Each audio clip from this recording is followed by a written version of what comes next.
Pierre, mon cher, est-ce qu'il peut s'arrêter? Pierre, bonjour. Un petit mot après ce match, s'il te plaît. Rien à dire, c'est honteux.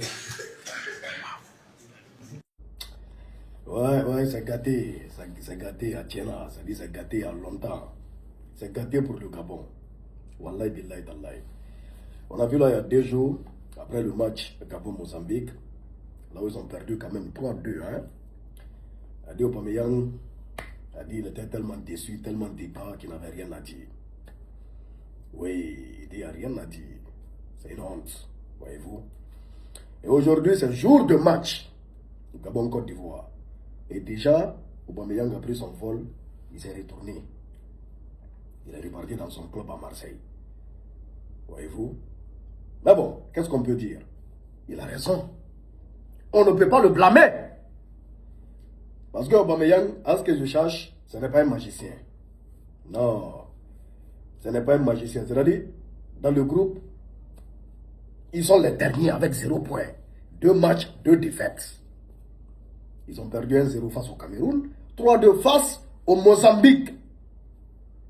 Mozambique les a chicotés, 3-2, lourd. Donc là, ils sont déjà éliminés. Et aujourd'hui, c'est face à la Côte d'Ivoire. Ils vont créer quoi? Ils vont faire quoi?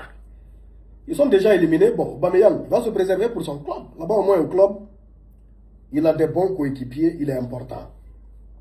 Donc, on ne peut pas le blâmer d'être parti.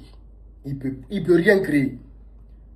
Il ne peut pas risquer de se blesser ici à la CAN dans un match qui n'a aucun enjeu, qui n'a aucune importance pour le Gabon. Parce ils vont passer par où pour frapper, pour gagner la Côte d'Ivoire? Ils vont faire comment? Ils vont faire comment pour gagner la Côte d'Ivoire? Ils sont déjà éliminés.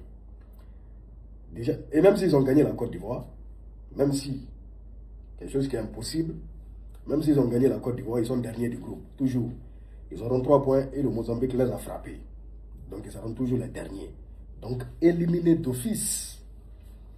C'est de ça qu'il s'agit. Il y a quoi au Gabon? Il y a quoi, hein? C'est-à-dire cette fois-ci, vous êtes des accompagnateurs. C'est-à-dire Aubameyang, au Gabon, c'est comme Serhou Guirassy en Guinée. C'est le national de Guinée. Bon, il est fort. C'est le meilleur attaquant africain. Serhou Guirassy, c'est le meilleur attaquant africain. Mais est-ce que lui seul, il peut créer? Lui, c'est un finisseur. Donc il faut que d'autres travaillent et lui donnent et lui mettent dedans. Lui, son travail, c'est de mettre dedans. Mais derrière Bodier, bon, il va faire comment? Lui seul, il va faire comment? Il va courir pour aller récupérer le ballon, traverser tout le stade, tout le terrain pour venir marquer. C'est pas possible. Et pourquoi le Syrie n'est pas là malgré qu'on a Serhou Guirassy? Imaginez Serhou Guirassy dans l'équipe du Sénégal. Un Serhou Guirassy dans l'équipe du Sénégal, par exemple. C'est la magie.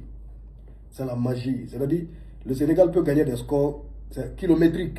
C'est-à-dire les 4-0, les 5-0, les 3-0, c'est ça seulement qui allait sortir. Il y a des gens derrière qui sont solides, qui vont lui donner et lui va mettre dedans. C'est de ça qu'il s'agit. Donc c'est un peu ça. Rendez-vous au stade tout à l'heure, on va vivre ça proprement. Je suis là à Marrakech, Inch'Allah. Ouais, on va s'ambiancer. Et là, c'est la terminaison. C'est-à-dire, Gabon est déjà mort. Aujourd'hui, c'est pour les enterrer et puis passer à autre chose. C'est de ça qu'il s'agit. C'est les funérailles aujourd'hui. C'est les funérailles. On est ensemble, Big Soul 224.